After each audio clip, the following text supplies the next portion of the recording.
Good morning, everyone. We are excited today to have a presentation that I know we've all been looking forward to. Downtown revitalization is one of our citywide council priorities, and as I said on Monday, I'm really grateful to my colleagues for how much all of us have claimed downtown as our own, because it truly is not just a ward issue. Downtown is the economic engine and heart of our city, and there's a lot of work going on to revitalize it, and I think sometimes that work is not very visible. And so I'm really grateful today to have Director Wiese with the Department of Safety and Inspections to talk to us about some of the city's work on downtown buildings and downtown revitalization, and then to have Joe Spencer from the Downtown Alliance and Dave Higgins, new Executive Director of the Downtown Development Corporation, to speak to us about some of the work that they're doing as well, and Director Shute to join Director Wiese. So with that, Director Wiese, welcome. Take it away. Thank you, Council President. Good morning, Angie Wiese, Director of Safety and Inspections. And I'm going to talk first about the Property Risk Management Task Force that we have in the city to address some of the issues that we're seeing. So just wanted to start with kind of what the challenge statement is that was facing us, and just a recognition that there are several deteriorating buildings in the downtown area, and they were identified as at risk for a variety of reasons. And one of the situations we found ourselves in is that we had a bunch of information coming our way, and a bunch of people really energized to address the issues that we're seeing, but we needed a way to harness all of that in a more effective way. So we created this Property Risk Management Task Force, and it is led by DSI, and I see this is the not updated version, but that's okay.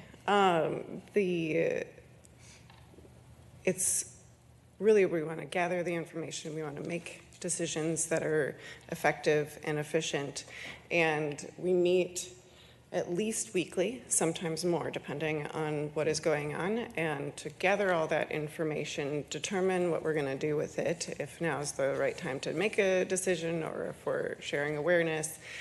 So gathering that information is, you can see from the composition, it is all hands on deck. So we have at least one person from each of these groups on the call every single week, sometimes more depending on what the different roles are within that department and what's going on.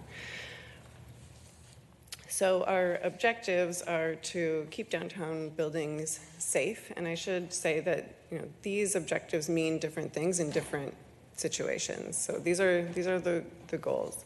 But to keep downtown buildings safe, keep skyways safe and accessible, keep stakeholders informed, support tenant transitions, and that includes both commercial and residential, and then minimize the duration that a property would remain in this at-risk state. So some of our active work is securing unsafe buildings, helping businesses transition, and then preparing some legal or emergency tools. I use admin warrants as an example, but there are several tools in our toolbox, and again, they vary depending on the situation and the building. And then also just keeping maps and our messaging updated. I added this note on commonly misunderstood because I get these two kind of questions a lot, and there's a perception that we own these properties and that we can essentially take them over. And there's very strong constitutional language about property rights. So much so that they just shorten it to calling it a taking. So we're very cognizant of people's property rights. We are not here to infringe on them, and we are very, very cognizant of our rights and abilities versus the property rights. And just a note that the city does not have administrative citations, so there is no penalty fees for non-compliance. Everything that we do, all the energy that we put into anything that we're looking at in these buildings is purely cost recovery. We've gotten some questions of, why aren't you penalizing owners for their behavior? And there is no penalty that is available to the city at this time. I also just wanted to cover some key terms. Again, this kind of harkens back to questions that I receive as I talk about this work with others. we have a couple like internal city processes that get confused with some state law or other processes that people are familiar with. And revocation of the certificate or fire certificate of occupancy is really largely generated from long-term non-compliance, and it essentially says that you can't use the building. So sometimes a revocation isn't for long-term non-compliance, it's just because the building isn't being used. There's nothing particularly wrong with it, it's just that we don't inspect empty buildings for occupancy because they're not being used. So essentially it says you can't use the building for occupancy. Condemnation, still with the fire certificate of occupancy program, but really this is a statement of something being unfit or unsafe for human habitation. And that could be for a variety of reasons. It could be structural, it could be sanitary, it could be that there is not basic utilities. Those are in contrast to the registered vacant building program. Not everything that gets revoked or condemned will end up in the vacant building program. So there is a handoff often between our fire certificate of occupancy inspectors to our vacant building inspectors, but particularly with commercial property or large buildings, there's a change of hands and it's an active ownership change, and so we don't move things to the vacant building program as we're just waiting for that exchange to happen. So we give some time. It's anywhere from like 90 days to a year usually where fire certificate of occupancy inspectors are monitoring it in that unoccupied or condemned state. And if needed, it will move over to the vacant building monitoring program. And there is a life cycle of a building. So something comes out of the vacant building program by getting permits and a contractor and getting all the utilities restored and remedying any deficiencies there are what made it into that state. Lastly, I just wanted to mention receivership as I've received this question. This is not a city action, it's an action through the courts, and it's usually initiated by a lender, but it could be a tenant. And really the ask of the courts is to appoint somebody else to be responsible for the property. So funds that were coming to the property owner then come to the appointed receiver, and then the receiver makes decisions on the building for anything from repairs to enhancements, and they're usually doing that in conjunction with the lender for especially some larger ticket items, something that would cost 4 or 5 figures. Question from Ms. Bowie. Thank you, Chair Nicker, President Nicker. I'm Director Weezy. About the receivership, can you share, is there any examples of the courts appointing the city to be property owners of problem properties? Well, I say problem properties, but can you also share some examples that the courts have, appointed the city or a local municipality as a property owner? Council President, Councilmember Rui, to my knowledge, it's not something we're requesting. We're not property managers. I don't know, like historically, if cities have asked to be the appointed receiver, but we never are asking to be the appointed receiver. We're not property managers. We're not looking to acquire these properties. We're not looking to be property managers other than in things like libraries and parks and fire stations and police stations. We're not looking to be private property managers. So there hasn't been an example, or there hasn't been a time where the city or the courts have appointed the city or any type of government entity to be property owners of when you mention receivership, so that's just only from like one private party to another private party? Never to a public party? Council President, Councilmember Rui, I actually don't know the answer to that question because it's a legal history question on case law, and that's not my expertise. Okay. Ms. Johnson. Yes, thank you. I guess my question was kind of in alignment a little bit with, well, I have two, with Councilmember Bowie in the sense of just one of the things that we get asked all the time, well, why doesn't the city make a play in downtown buildings? Like, there's certain things going on in downtown, and why doesn't the city step in to actually like acquire property or like try and basically salvage buildings? And so I think that was kind of along the lines, and I had a similar question of just like, why aren't we in the business of property management or in any sort of like intervention space when we have properties that potentially are risk properties that, in my understanding right now, especially where we are currently, there seems to be a lot of buildings that, well, not a lot, but several buildings that have been closing, sometimes in drastic form, and they make big headlines, they make big news, and I'm just kind of wondering, just with meeting the time and where we are at, I love this, just the aspect of the property task, the task force. But I'm just kind of wondering, like, what are we thinking for the futuristic part of our downtown real estate, and what role does the city play? If it's not in property management, what is it in relation to like when we have buildings like the Allianz building that close with very little notice, but are substantially behind in billing and other parts of that? Like, could you just share a little bit about how you guys are seeing that at the task force, what kind of conversations are being had, and just like your knowledge to this day about how the city has been interacted in these situations? I think it's actually a great segue to my next slide, and I'm sure our partners at Downtown Alliance will have a different take on this, but our goal, and if you go back to one of those objectives, was to have these in an at-risk state for as short of time as possible. And one of the reasons that we're not interested in being property managers is because we aren't. It's not our expertise. We're not marketing properties. We're not managing private leases. Again, in very small areas of city government, we are doing that. Circus Juventus, is leasing a parks property that's a long-term lease. They've been there for a decade or more. That's the type of property management that the city conducts, not property management of a high-rise structure in downtown St. Paul. So our focus is to have these be at risk for as short a time as possible, and our decisions are aligned with that goal in mind.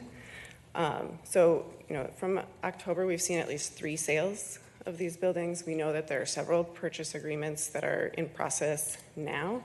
These are all good things to us because as long as they're in private hands and we get a new responsible party, they're also still on the tax rolls. If the city were to purchase this property, it now goes tax exempt. That doesn't, in the long run, help our downtown in the same way that private ownership would. We've been able to support the tenant transitions, which has been a really big focus of ours. And the other piece is just staying nimble with our communication. We've tried to over-communicate, try to communicate and recognize the different audiences that relate to downtown.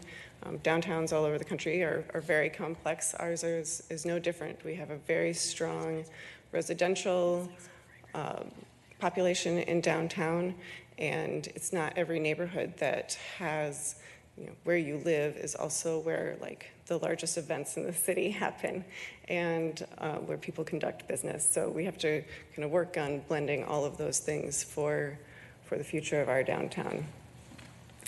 We have at least 5 buildings in receivership, and again, to us, that's a good thing. We've converted from a non-responsive party to a responsible party. And I wanted to close on just saying that thought leaders in St. Paul saw this coming, and which is kind of my segue to the Downtown Alliance and the downtown investment strategy. The when might be a surprise, when certain things happen, but the overall picture here was not a surprise, and so groundwork was being laid to be able to make this transition, and I kind of make it akin to the grieving process. and just because you get to acceptance doesn't mean that you agree with the action that's taken place. And one of my if you've ever received a grief card from me, it would have this quote in it. And there can be an upside to the downside, and it lives alongside of it. And we have a lot of downside happening right now that we're trying to manage and deal with it. At the same time, we are fully prepared to move forward and work with that upside that's coming on.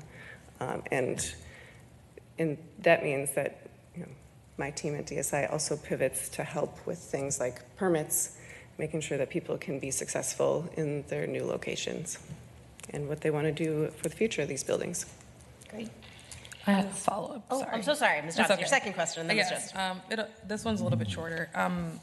From the composition of the task force, are the plans to kind of share back with the council? I know that they're not. I'm not sure if the council has presence on this at all.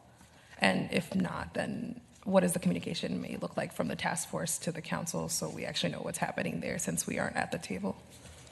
Council President, do you want to address it or do you want me to? You can go ahead. Council President, Councilmember Johnson, I'm in regular communication with Council President Naker about our work on the task force. We have a standing meeting to cover it, and she's also part of my regular communication whenever we're communicating to the broader stakeholders, if it's downtown partners or residents. I'm sure to include Council President Naker in those communications. Ms. Johnson. I think it might be worthwhile as well to also include the Housing and Redevelopment Authority in those same type of communications.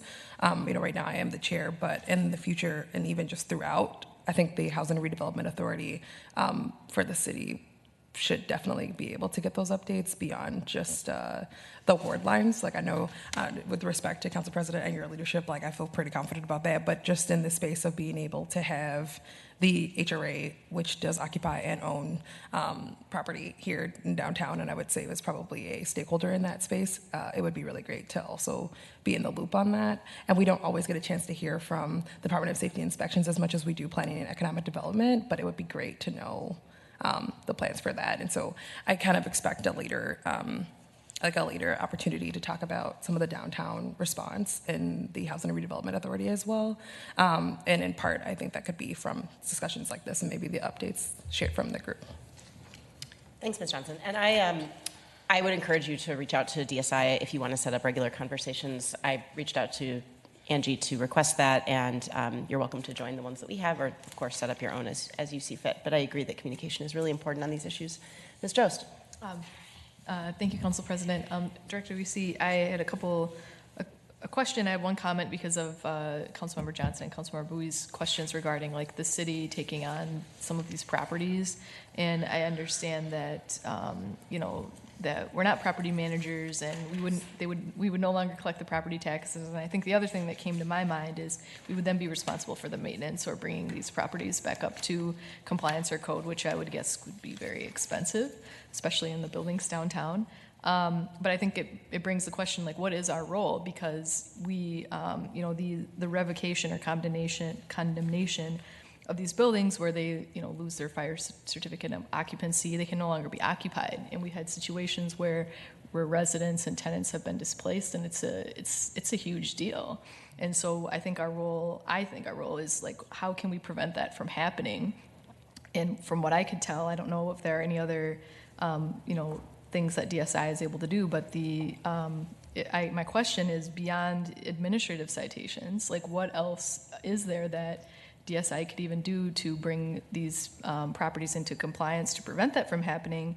Or also this assumes that, losing the fire certificate of occupancy is something that the property manager finds detrimental or very harmful to them. But if that's not the case, we really are kind of running out of options. So that's my question, is like, what else could we even do beyond that? Because I think preventing us from even getting to that point is where we, that's where we might have the most power to do something about it. Council President Naker, Councilmember Jost, I appreciate the question because, as you might know, fire safety inspections is my baby, and it's first and foremost a prevention program. So what we aren't here talking about all today is how many buildings we've prevented from this being at risk to begin with. by identifying issues early, by being either proactive inspections or responding to complaint inspections. And you are correct that normally keeping the fire certificate of occupancy is the biggest carrot, the biggest motivator of making those corrections, because they care about their investment and they need to keep their investment. We're running into a few situations here where that's not enough, and that's where something like administrative citations, not that it would have changed the outcome, I think it would have identified the future sooner. The thing that we can do and that we are doing is buying time. So we saw that with Alliance Bank, with working with our utility partners to extend the timeline that they were willing to keep the utilities on in order to give the tenants time to find new locations where that was possible. Those obviously are still very hard conversations and very hard moves and very unexpected expenses. The same thing happened with the Lowry. We potentially could have had like a 48-hour turnaround time on them being displaced, and instead we bought weeks of time, which is, again, still not enough, but it's better than it would have been. One of the issues that we have, and it goes back to the property rights, is that we can't take over something where there actually hasn't been a deficiency. So, and even the utilities, they'll give a shut-off notice, but if the owner comes in the day of the shut-off notice and settles their bill, the utility remains on. So in effect, we can't take action until there's been something that happened. Thanks, Director. And I also appreciate the point that administrative citations, which, as everyone around this table knows, that I've been a strong advocate for, specifically because of the need to have a really effective tool with very large property owners downtown, would be so helpful. Mr. Pravatsky. Thanks, President Naker. I'm just going to serve as a very large parrot to your last point, and I just cannot state strongly enough how frustrating it is that the city has been without this tool, and that's a fault of, previous councils, of the fact that it takes a long time to get this in. Administrative citations were on the table years ago when I was an aide, and a single council member was able to stymie that effort, and now we've had years and years and years without effective tools for our city staff to use. I think people don't appreciate the sensitivity the C of O process creates for you as department staff. The pressure that you aren't able to name, but I will name, is that building owners are fully aware that the city has to care about the public good and the tenants in that building being displaced. And they know that the city will take that heat. If we revoke a C of O, whether it's residential, commercial, any of those issues, the pressure on the city, when the city department has to make that staff, is they are technically the ones causing all of this displacement of people out of their homes, people out of their small businesses. And so there's this gigantic piece of leverage these property owners have where they know the city absolutely does not want to revoke a C of O and create so much displacement, so much uncertainty, so much harm for these residents and small businesses. And so not only do we not have administrative citations for our department staff to use, we also, the only tools we do have are hampered by an absurd amount of inertia and leverage that the property owner has. So our department staff are effectively fighting with two arms tied behind their back and essentially with their legs tied, and there's nothing to be done in almost all of these situations just because of the systems we've set up for them to use. And so I'm glad you spoke to it, Director Reese. I'm really glad you spoke to it, Council President Naker. And I know this current council, shortly before I arrived, I'm so thankful that this current council passed those unanimously, and it can be, at least on the table. And I know we have challenges with that going forward, but I just cannot state strongly enough how much it harms the ability to run a modern city, to protect our tenants, to protect our commercial and residential tenants downtown across the city. It is unbelievably frustrating that we have not had modern tools for our city staff to be able to use. And so I just want to strongly support both what you said, Director Reese, and my council colleagues, and also frankly thank the current council for passing those when they did, because despite the hiccups we're going to have for the remainder of the, for the remainder of the year, whatever, we eventually need these in place. It cannot be stated enough how ridiculous it is that we have to operate without them, frankly. Thanks, Mr. Boratsky. Looking around to see if there are any other questions for now. It doesn't look like it. I want to thank you, Director Weesey, for making some of the work visible. Like I was saying earlier, I think the fact that your team meets weekly to talk about these properties is not something people necessarily know about. And so I think knowing that it is top of mind for you and so many other departments is really important. I also appreciate the definition of terms because I think we're using a lot of terms, we're hearing a lot of terms in the media. I think receivership, for example, is one that could sound really bad and scary. And hearing you say, actually, in this case, often we're grateful that a property is in receivership because that means it's in better hands. That's important, I think, to hear. So thank you for your helpful presentation, and I recognize that we started on a little bit of a down note in terms of regulation, but we're moving to, I think it's better to go in this direction. So don't go too far, just in case we have further questions, but thank you for your presentation, and we'll welcome up Mr. Higgins and Mr. Spencer. Megan. And Megan, check it.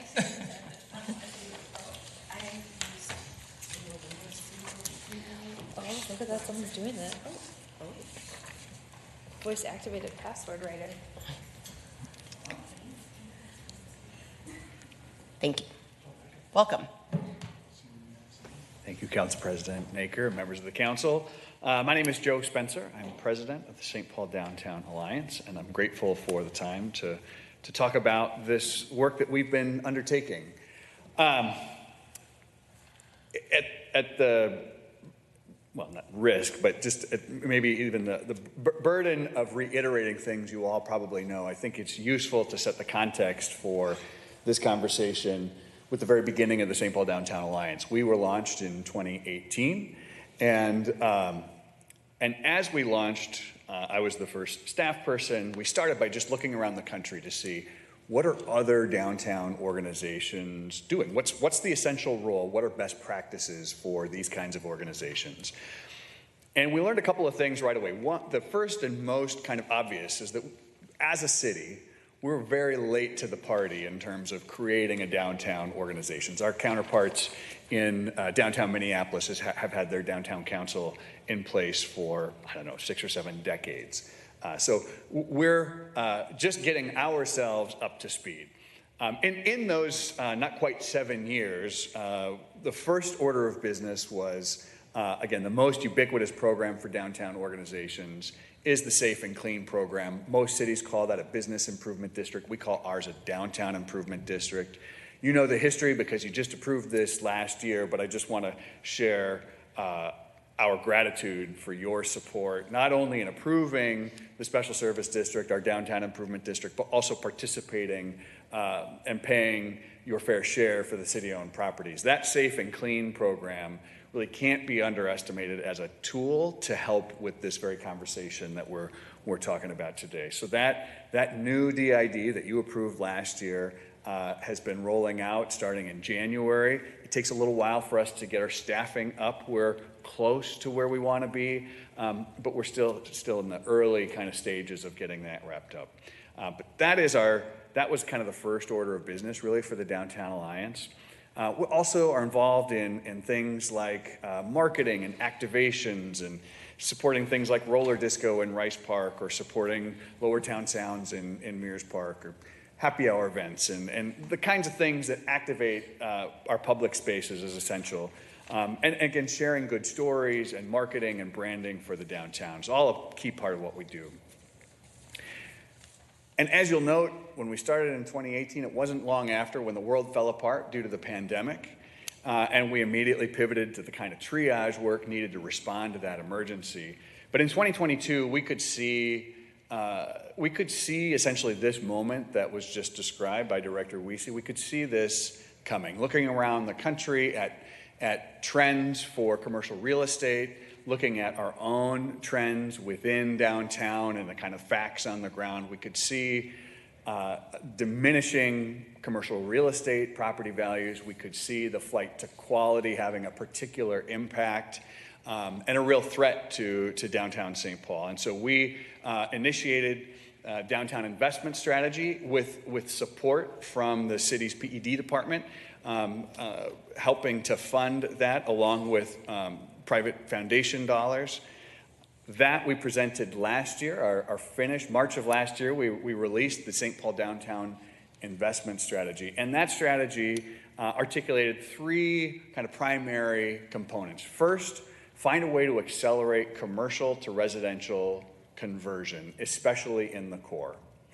The second piece was to improve the streetscape on key connecting corridors. We didn't have to get all the block faces in downtown right, but we do have to get a great streetscape on those connecting corridors.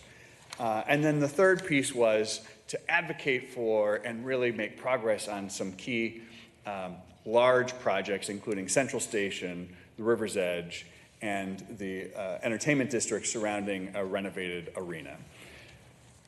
So as we released that in March, we started to make the pivot into implementation. And the most active and really pressing need was the changes in the commercial real estate. And so the committee structure that got put together had some great leadership from Council President Naker, as well as Chris Silger, the CEO of Securian. And we started to dig into, all right, how do we actually make this implementable?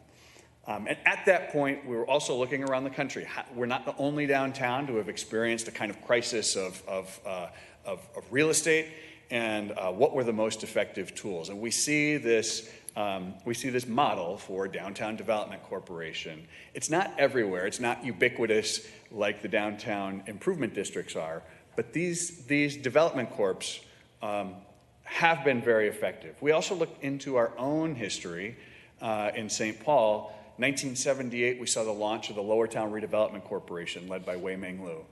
That organization was tremendously effective at stimulating and shepherding a whole kind of new era for Lower Town, and really creates one of the great strengths for downtown St. Paul in the Lower Town area. So we had that model in our own history and around the country, and so earlier this year, we launched a new subsidiary organization under the Downtown Alliance called the St. Paul Downtown Development Corporation.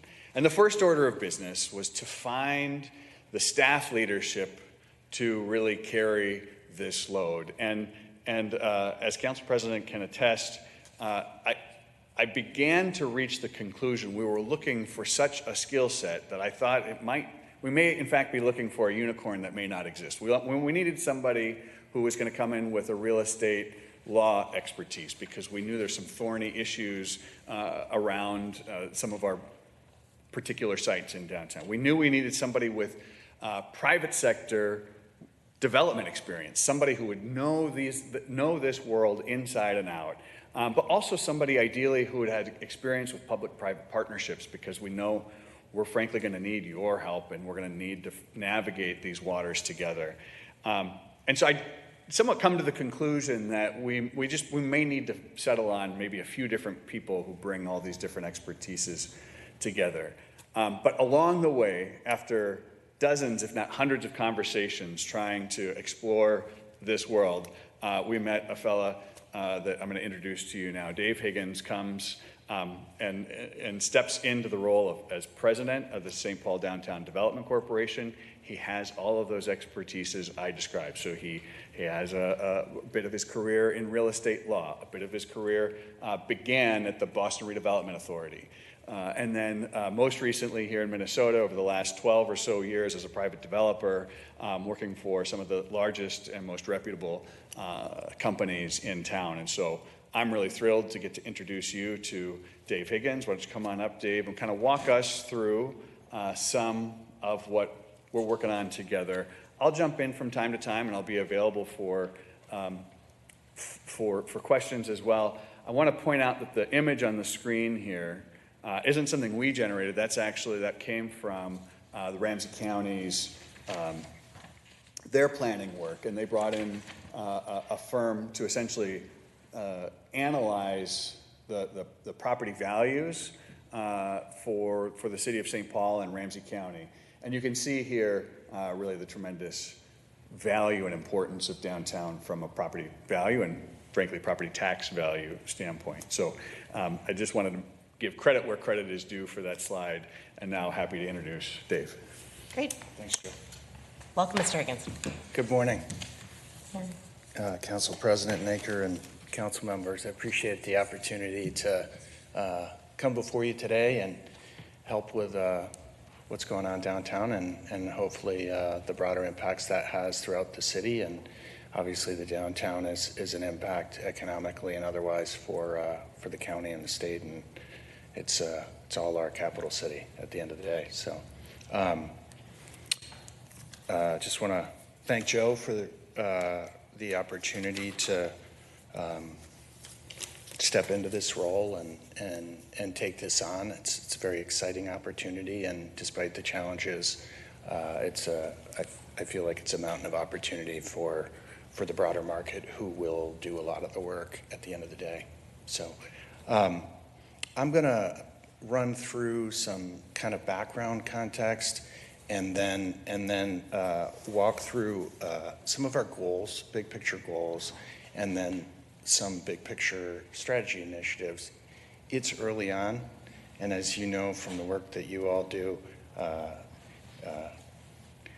running cities and building cities takes time, and we're mindful of opportunities that are short term, and we're also recognizing that really the mission here is we're trying to bring solutions that are 50, 75, 100-year solutions for this area, and not just a Band-Aid that's a 2 or 3 quick hits, so 2 or 3 year quick hit solution that we regret down the road.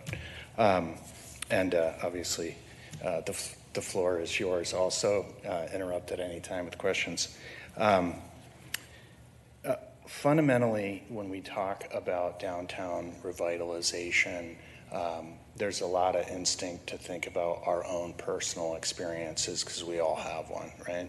And when we think about revitalization, we think about naturally vitality, and that's experiential. And experiential is very much a component. The good work of the Alliance and a number of the city departments that contribute there are absolutely critical. But vitality is also about the people and getting people and growing a city. A healthy city is one that's always growing. And appropriately, lots and lots and lots of cities, not just in this country but in other countries, tend to be reactive. And that's appropriate when things are going great, economies are humming, challenges seem to be behind a community. They can wait.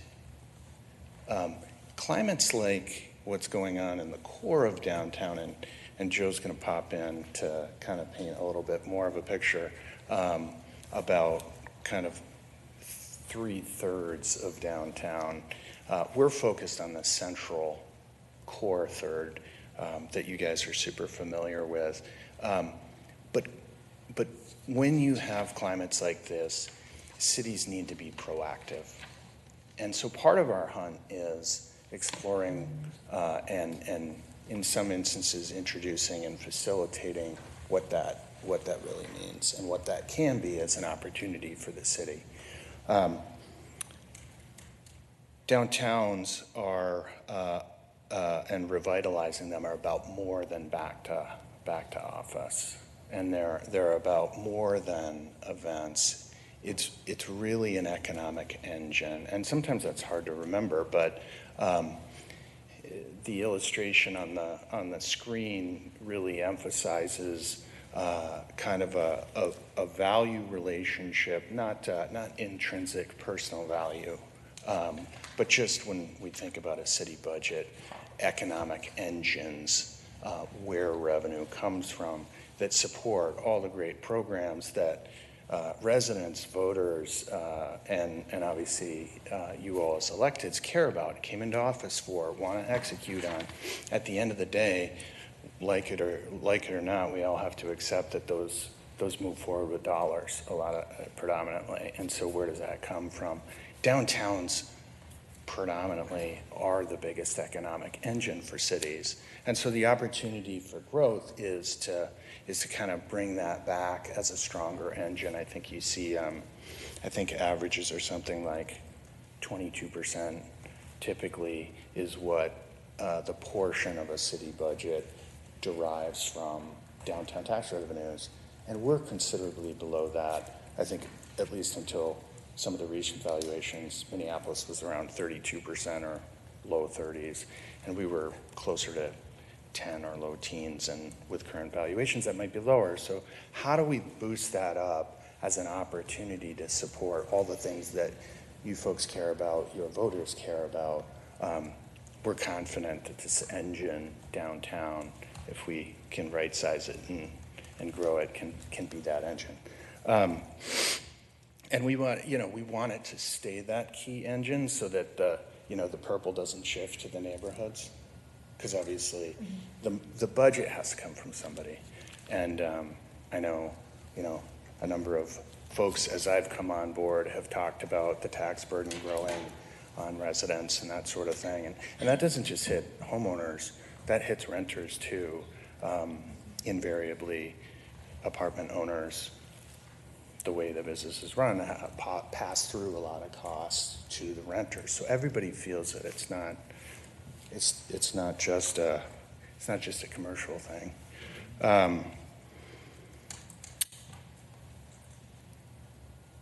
Fundamentally, growth is the answer. And it seems like a platitude or simplistic, but it really is a meaningful impact that has collateral impacts. It has ripple effects into supporting the small businesses coming back, restaurants coming back, and then those pieces, as they come together, end up being the thing that draw office users back to the downtown. So that's kind of context. I think we could, I'm not sure who's controlling the slides. Day one. Sorry. A number of our goals are kind of born of the downtown investment strategy, as Joe has noted. That's where we come from, in essence. Like I said before, we're aiming for long-term solutions, and so some of these things will take time, and we're happy and excited to stay in communication with you folks.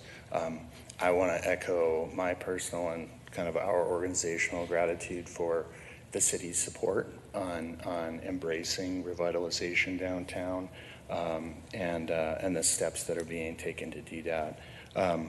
Long-term viability is a key issue. It's gonna be about partnerships and some new tools. Some of those tools are process-oriented. Some of those tools are financial. And part of that process is to really take a step back and examine how kind of the business of development is done in its interaction with the public, in hopes of finding some places. When things are humming, you don't have to look at efficiency, but when things are challenged, there may be opportunities there as well that actually don't cost anything. I think that's a key piece. Lots of these initiatives will absolutely take considerable sums of money to be able to finance. Some of that will certainly come from the private sector and absolutely should. There are going to be times where a public-private partnership is necessary to support some of the things that lead to this turnaround.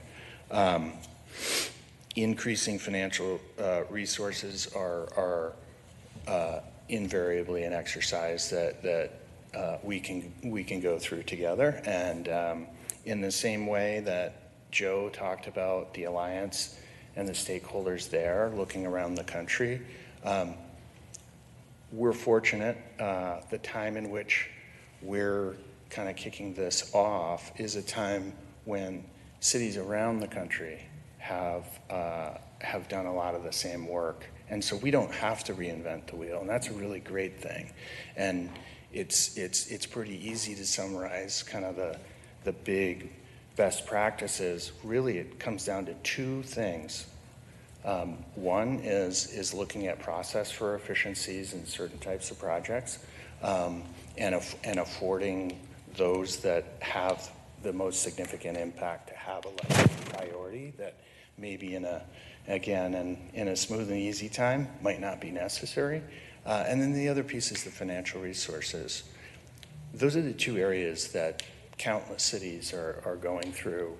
Got a number of examples of what those cities are, but in the interest of time, I'll just keep going here.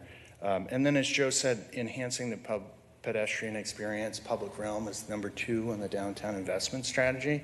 And I think that's something for people to recognize too, is some of these projects, the real tangible new building type projects, take a long time. They take time to design, to approve, and also to get financing together. But what's important about the public realm is there are going to be things that we can do in the interim to try to start to evolve the experience that's associated with this part of the downtown. And there are steps that we can take, there are improvements that we can make, and want to take the time to do that in a thoughtful manner. We're involved in some of the discussions with the program formerly known as Mobility TAC, which is now the Streets and Sidewalks program, perfect example of collaboration with some really dedicated city staff who are doing a great job, and including just an absolute wealth of inputs from a lot of different places. And we're part of that conversation to help share some of how the real estate integrates and how that relationship can be enhanced. Again, any of these topics, happy to dig into deeper. Joe, do you want to just touch on the... To that point, just as a sort of ask as you move forward, I think it's really helpful to have the context and to have the high-level philosophy behind what your work is going to be. I think it would also be really helpful, to the extent that you can, to dive into some of those specifics, both on what specifically the DDC is going to do, what those other cities are going to do or have been doing. I think the more we can get the sort of tactical sense of what is actually going to be done, the more helpful it'll be for the discussion. And that's my next couple pages. So Perfect. We're right on track. I know we only had one slide left, so I wanted to say it now. Yeah. Joe, do you want to touch on this? Yeah. Just to kind of quickly, I want to both reiterate something, as Dave talks about the need for resources, like in order to meet this moment, like we're going to need subsidy to make a variety of these projects possible. And I think the scale of our challenge here, and this is Dave's line, is really only met by the scale of the opportunity. But it's going to require some real significant kind of sacrifices and investments to make this possible. The reason why we have buildings being boarded up is because people have decided, both the owners and the banks have decided it's not worth anything. It has a negative value, and it's going to take some real investment to turn that around, not just for those buildings, but for the ones that surround it. So stepping in here, just looking at the map, going back to the downtown investment strategy, we identified the key connecting corridors. We subsequently did a study with Gensler, an architectural firm that has a way of analyzing buildings to score their compatibility for conversion.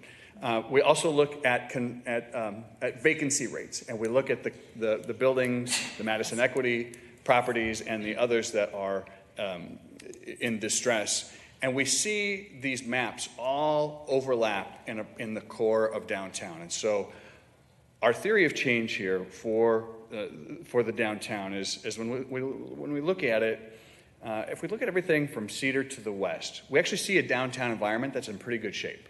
We've got strong occupancy in the commercial buildings. We've got visitor attractions in that part of the downtown that are doing very, very well. We've got good traffic. We've got good, the businesses, the storefronts, the restaurants are doing pretty well. Similarly, if we look at the eastern third, everything from Jackson to the east, we've got a lot of residential property. Those apartment buildings have very strong occupancy.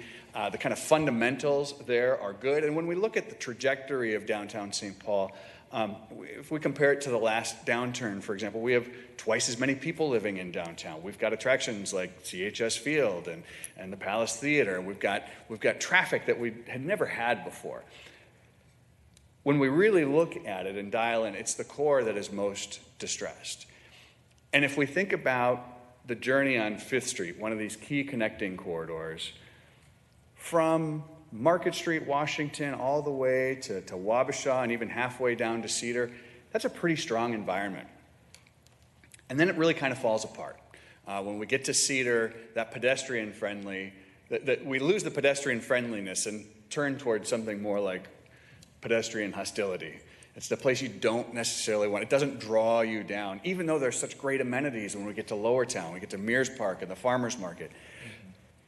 So our opportunity, and the thing that is super energizing to me, is that if we can just repair a couple of blocks in the middle, we can stitch together these strong portions of downtown and have an experience where if you stepped out of a show at the Ordway, you'd be drawn down Fifth Street and you want to keep going and explore this fantastic downtown. So we have to reinvent that core in a way, and we have that opportunity now because of all of this distress, and that, I think, is the silver lining to this moment.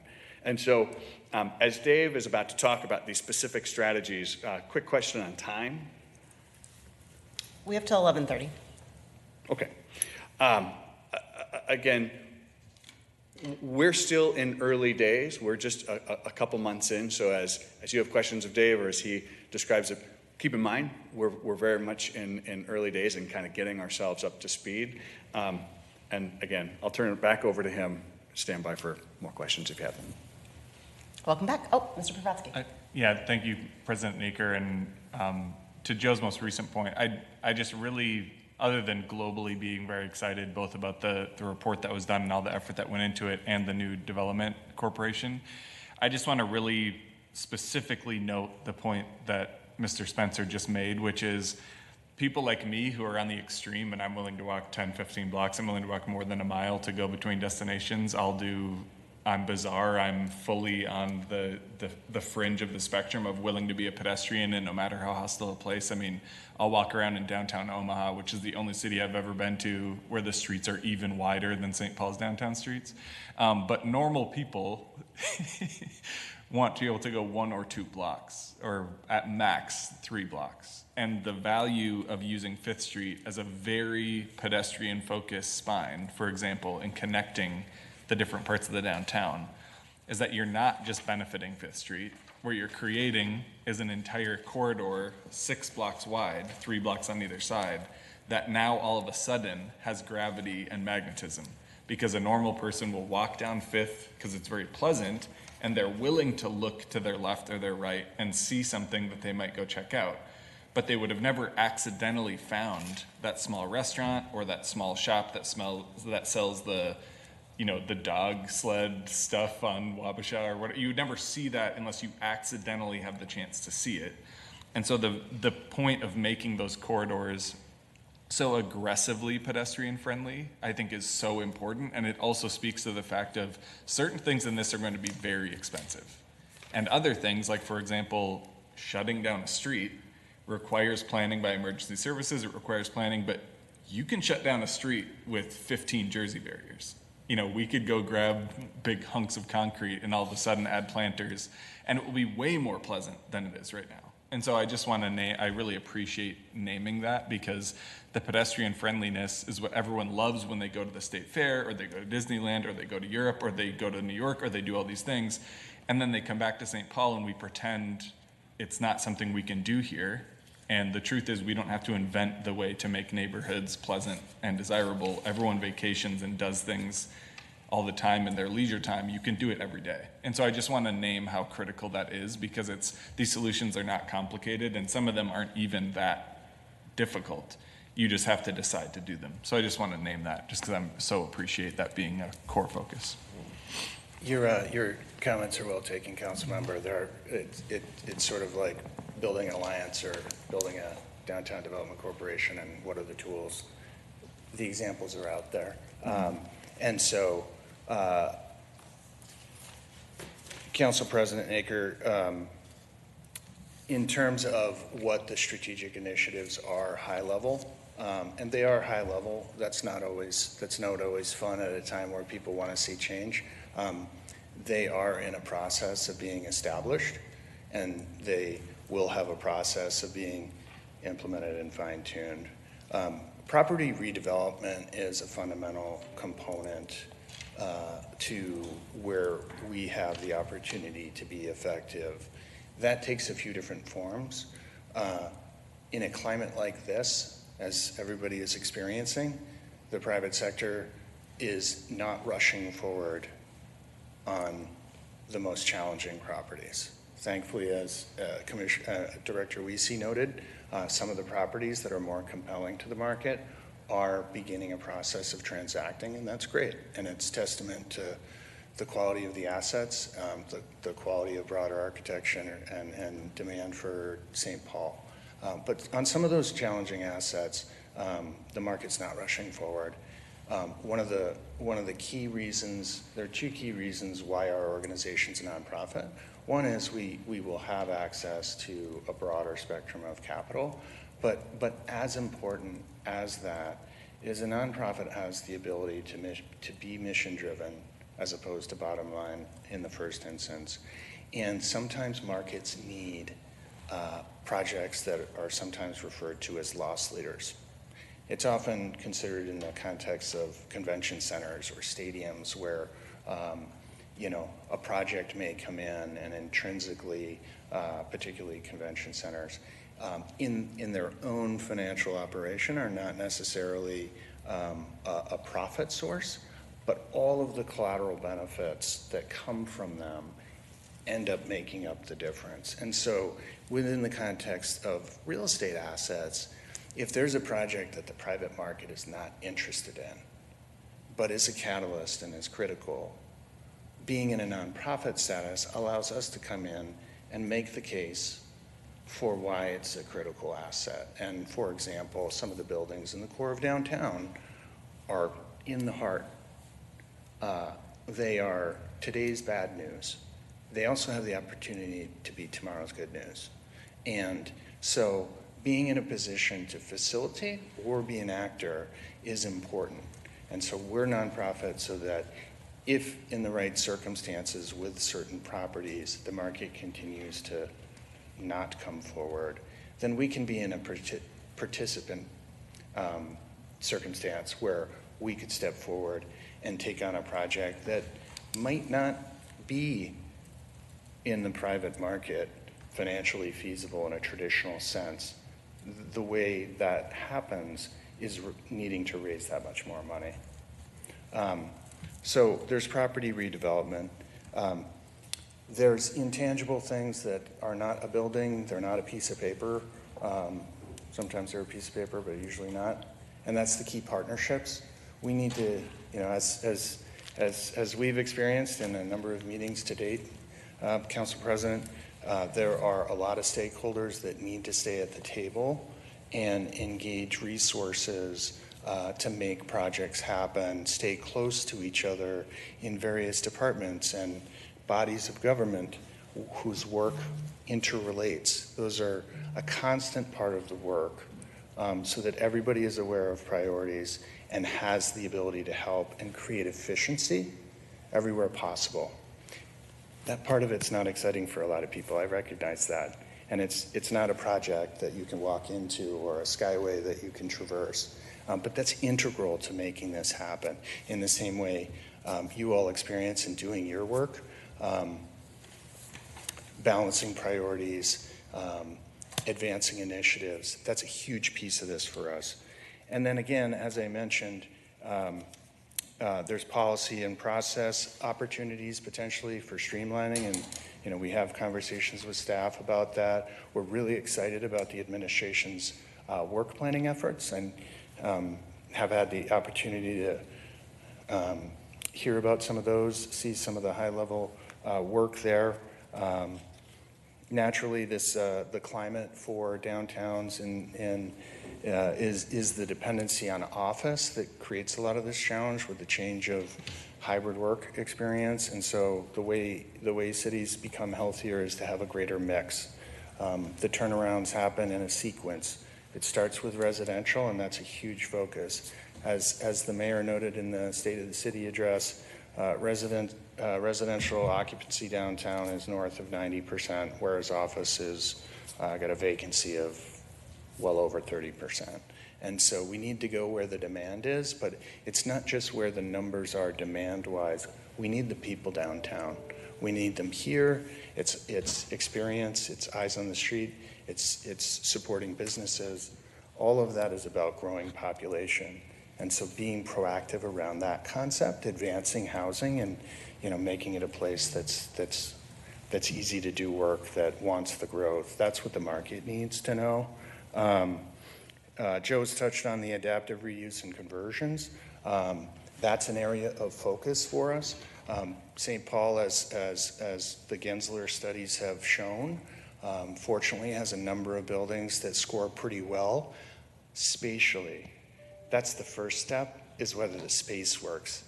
Then there's a whole bunch of other work that we have to do, and we're going to dive into, that is evaluating those buildings from a structural standpoint, from a building system standpoint, a renovation standpoint, working with contractors to price all of that work. It's the nitty-gritty. Sorry, Ms. Jones. Sorry. I had a question about, thank you, Council President. Mr. Higgins, as you're talking about the adaptive reuse and conversion, so you said there's a study by Gensler Architects about the, just like a conversion score. And my question is that only architectural considerations, or does that also include you mentioned structural potentially being separate, but does that include structural, mechanical, like all the other aspects of the building design? That study is really just a first cut on looking at the space to see if the space works. And so it's the next phase of kind of really the nitty-gritty of development evaluation and feasibility that is one of the key steps for us, bringing in the engineering contracts, the mechanical and electrical contractors to evaluate the building, and then figuring out how it prices and whether it makes sense to do a reuse, or if it makes sense to really start over with the site in a different condition. So a lot of that follow-on work is most of the work. The work of Gensler is a very high-level initial look at whether spatially it works, and so it's a lot of that follow-on work that is part of what we're doing. And then, sorry, Mr. Higgins, before you keep going, to follow up on Ms. Joseph's question and the exchange we had with Director Weezy earlier, that level of analysis, I assume, isn't possible unless we have site control of a building, right? Evaluating its mechanicals and such. Or are you saying that the Downtown Development Corporation is doing that on a variety of buildings that it doesn't own? So there's more than one option. It's not necessarily site control. Again, back to the topic of partnerships, there can be opportunities to work with landowners who maybe either don't have the motivation, resources, initiative, funds to move something like that for them by themselves, but they might be open to not getting in the way of it happening and might be willing to partner and provide access. Some of what we're talking about doing is being a direct actor, just like any other developer. But we're also trying to do a lot of other things to facilitate the process for the private market to step up. The private market is hesitant on a lot of these properties. And so there are ways in which we can get them a little bit closer to first interested, then curious, then really investing. And so some of that is, we're in the midst of running a housing study. A housing study costs, anywhere from $7,000 or $8,000 to $15,000 to $20,000. We're taking that problem off the table. Those take 50 days, 45, 50, 60 days. We're taking that time off the table. We're putting together a housing study that we'll make available to the market so that the information's there. In terms of doing some of this analysis, we may be doing it under our charitable mission that has no return, but can be a catalyst for somebody else in the private market to take a look at that information, to save them time, to save them money. These are the things that are roadblocks to development moving forward. And the last piece that's a roadblock is the money. And we're borrowing a model that exists in some other cities where we're recognizing this takes considerable funds. And so we're in the process of starting to raise a downtown investment fund that has the opportunity to provide additional capital that the market just doesn't have right now to bridge those gaps. But it's very similar to what the public sector does in that regard in cities all over the country. And as Joe noted, we'll be a component here. And so that's a key piece of time and effort for us, and will be a key piece for some of these projects to move forward and make progress there. And then the last piece is one more intangible, and I would say that's really the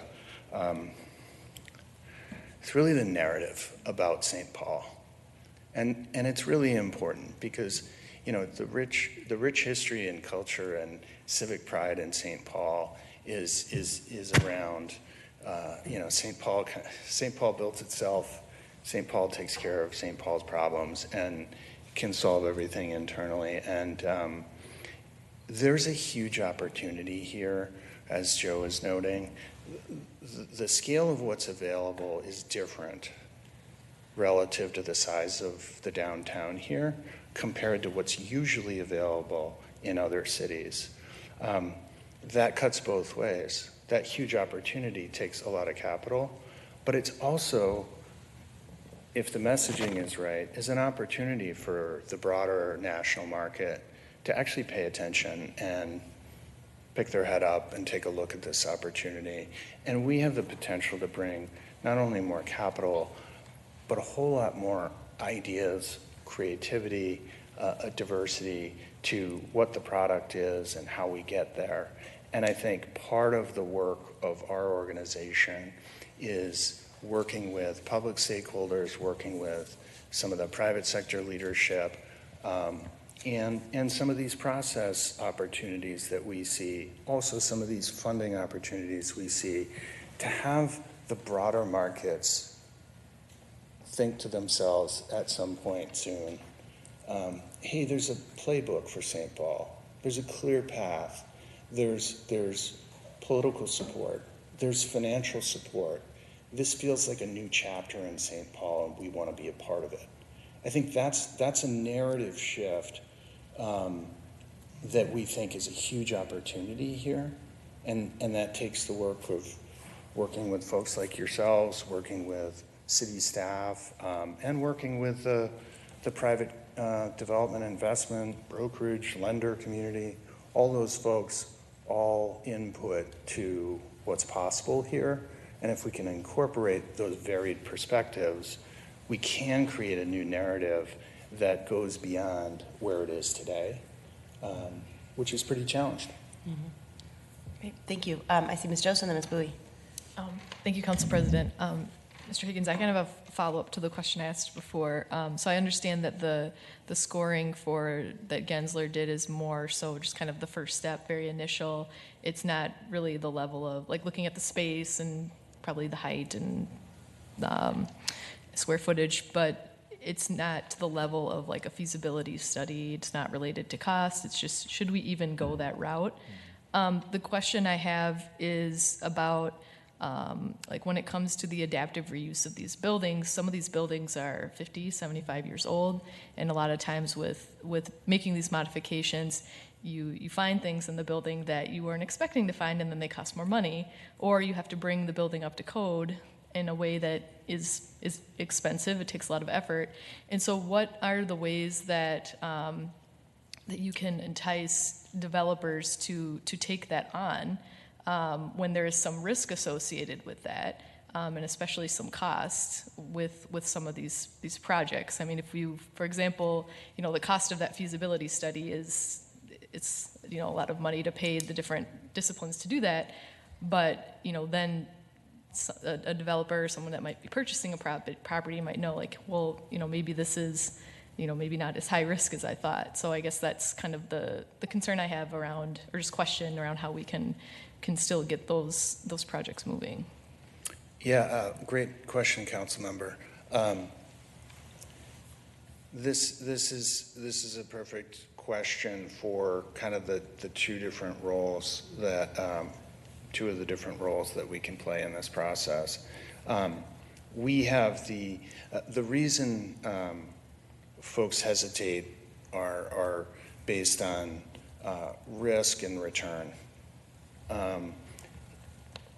What they don't know about a project needs to be filled in. They have 100 questions and they need answers to all of them. That takes time and money, as you rightly noted.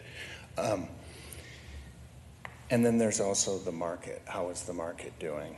And so people look at those two things. And so we can be useful in providing a lot of those studies and then essentially work with the market and kind of test what we're finding through those studies to gauge whether or not interest is rising as we take some of those questions off the table. Mm-hmm. And because taking those questions away is taking risk away.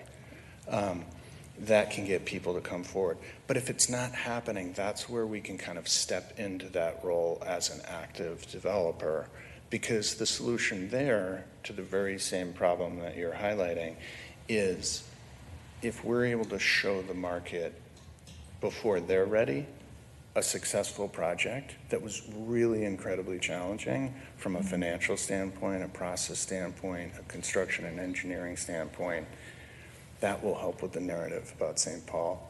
It will establish the demand that we know is here in the market and will be one more significant project to move forward. And that gets attention.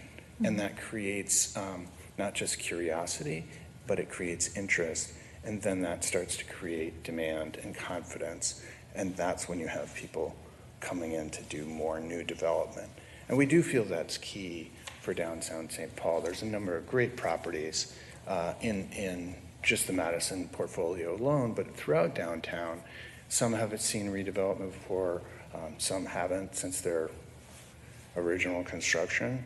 Those are great opportunities and important resources. It's a great sustainability policy fulfillment, but it's also true that city vitality and revitalization and confidence in the market come from new construction. People love to see cranes. People love to see the next new building because that says something about what's coming, and it speaks to the future, and it creates excitement in a way that sometimes polishing up an older building and filling it adds tremendous value, but we still need the new projects too. And so I would just sort of wrap that thought up by noting that when we think about tools, it's our role as a tool. Some of the financial resources that we want to partner with you all on, but are also going to work to build on our own. Those are tools. But there are a tremendous amount of opportunities that don't cost money. And those are how people partner, how people communicate about facilitating and creating efficiencies and remove roadblocks and create priorities for projects. Those don't cost money. Those take aligned interests and common goals and that proactive intentionality that the turnaround is really, really dependent upon. And and the last piece is beyond that is public assets. There's real estate in the city that is really today background music for a lot of people, but could actually be a tool that the city could bring to bear. County is not dissimilar, state also. The public is one of the biggest landowners in cities. And so there can be some creative opportunities to incorporate some of these assets that are underutilized into creative development and catalyze more than just thinking about the Madison portfolio or just thinking about Central Station or River's Edge. There's a lot more to work with that today are assets that folks just don't really pay attention to or think about. And I think you'll find that be part of the conversation and areas that we may come to you to talk to about your support for some creative ideas we may want to test in the market. Great. Thank you, Ms. Bowie. Thank you. Thank you, Council President. Welcome, President Higgins. I just appreciate how you opened up the conversation centering around values of experiential connectedness to downtown, and it actually was like a moment of nostalgia for me, thinking about, being born and raised in St. Paul and growing up, like what I used to come to downtown for, now is very different, right? I didn't imagine coming downtown as a city council member when I was growing up, but thinking about like the old Macy's and like coming down here to shop, to go to eat, go to the restaurants, and like a lot of those businesses don't exist anymore, but we do have new opportunities, particularly with our event center, how we've been growing out our sports bar, growing downtown West 7th Street. So I do appreciate just like opening up with that value.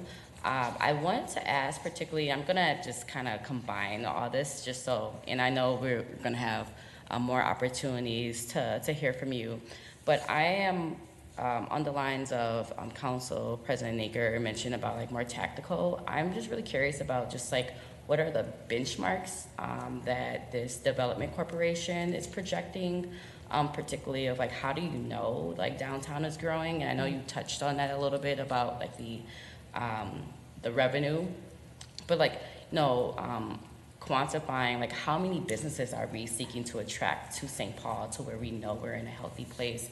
How many units do we need to build? How many people are we seeking to attract? And then also, what cities are we modeling after, and what cities are we learning lessons to not do? And then lastly, you mentioned about key partnerships, particularly the capital partnerships. I know, a lot of this is literally all of this is going to take capital. So what is our goals with building those partnerships with our financial institutions, our private sector funders? And lastly, you mentioned the Downtown Investment Fund. Is there a ballpark of how much we are seeking to raise to actually meet our marks?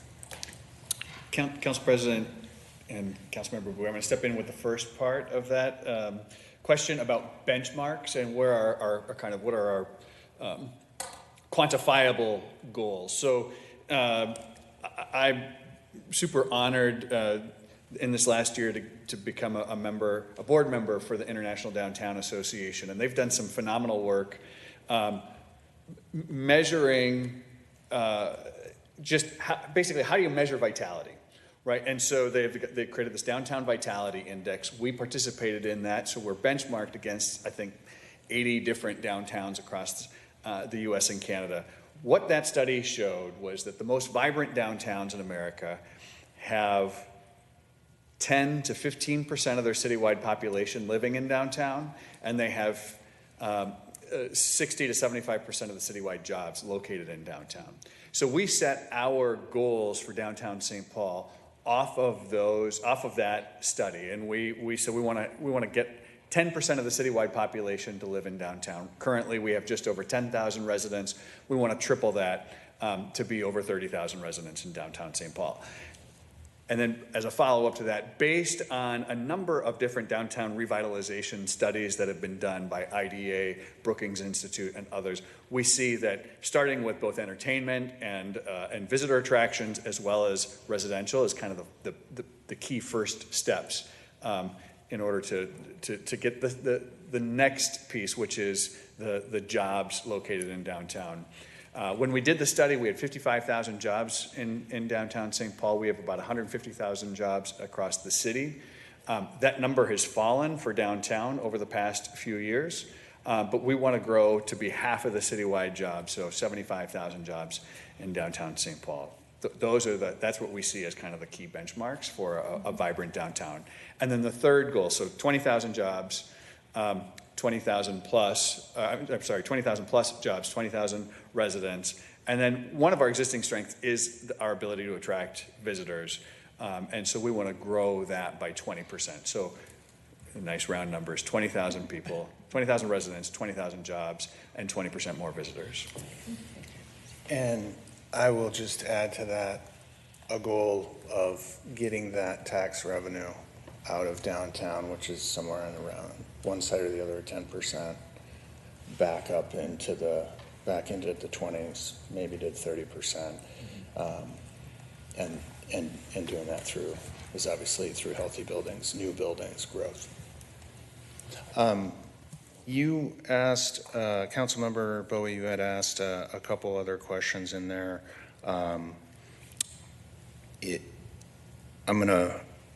The IDA study referenced the number of cities that Joe was talking about. Probably the best example nationally for our organization, kind of the gold standard doing this, is an organization called 3CDC. It's not a CDC, it's a Downtown Development Corporation. The 3 Cs are Cincinnati, Center City. And that's an organization that was started about 20 years ago on an initial seed fundraising of $50 million by both public and private contributors to really revitalize downtown there through a series of projects and funding initiatives. So that affected private real estate, that affected some public facilities, and that even had involvement in public spaces as well. Since that start, they've raised a total of $250 million over 20 years. And that's enabled them to catalyze over $2 billion in new development and public improvements. Fair question, how much money do you want to raise? We'd like to raise as much as possible. They're an organization that's a gold standard. These projects are expensive and complicated. To target numbers like they're targeting, I think is not unrealistic. I think in the near term, which time will define as opposed to me 2 months into the job, I think we'd certainly like to start with raising $100 million. And as alarming as it is, projects will go through that pretty quickly. And so I don't think it ends there if we want to get to a really healthy place and recreate the engine that downtown can and should be for all of St. Paul's residents. Thank you. I saw Mr. Pravetsky.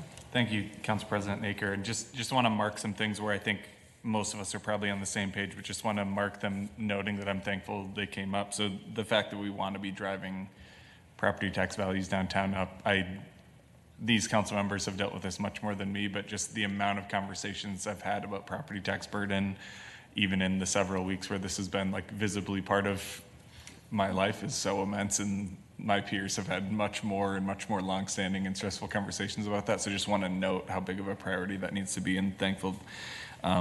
Also love that you mentioned that people love cranes. I remember for over a year or multiple years, when Rochester has been experiencing their crazy boom, I feel like there's an entire beat just about how many cranes are up. I can't believe the amount of focus on just number of cranes, so I want to note that that's very real. I really appreciate that in the Downtown Improvement District, Peer Cities Canada is included, because as much as I love a comparison to Cincinnati, which is essentially, compared to Minnesota, a southern city, I actually really appreciate the fact that northern climates are being compared, because a lot of the placemaking and pedestrian focus and even the vibrancy, having cold comparisons of cities like Calgary, let alone the huge, Toronto, Vancouver, they're really, really known for being truly global, diverse, vibrant cities. But I think even places like Ottawa and Calgary are frankly under-discussed. And so I'm glad cold climate cities are part of the comparison, just because there's some things where places that don't have to plow snow are frankly cheating in their placemaking. So we have to deal with the actual challenges. And then really want to mark how much I appreciate the strategic call to make it a nonprofit. I think we have a role to play in the public. We have very uncertain federal financial situations. The market has a role to play. But by creating a nonprofit status, you're putting some onus on us and yourselves to go out to our philanthropic partners and say, hey, we need you with us on this. Knight, we're one of the Knight cities. You care about downtown vitality, economic vitality. McKnight, you care about supporting, BIPOC businesses, local businesses, and economic vitality. We need you with us on this. And we, even with St. Paul compared to the rest of the metro, being a Knight city and certain elements that we have unique to others, us being able to funnel those resources and really put that call out and make that ask, but have a place where it can organically land is a big deal, because it's on all of us to make that ask as community leaders, the mayor's office, you all. But there has to be a place for those funds to go and for the ask to be funneled through. And so you all being a safe, trusted, strategic partner for those funds to go to, I just want to make sure I name that. Thank you. Ms. Johnson.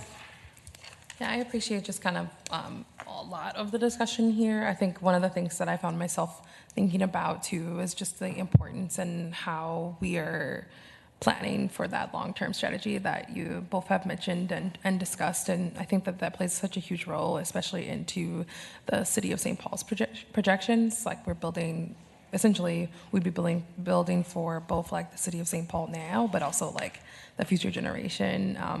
When you're thinking about 50, 75 years from now, the hope would be that St. Paul and our city looks substantially different when it comes to how we even interact with our commercial and residential spaces and opportunity. And so I am really excited about that. I hope that we also, as part of the strategy, and even just like in the housing study and just then the vision for the work that you all are doing, that there is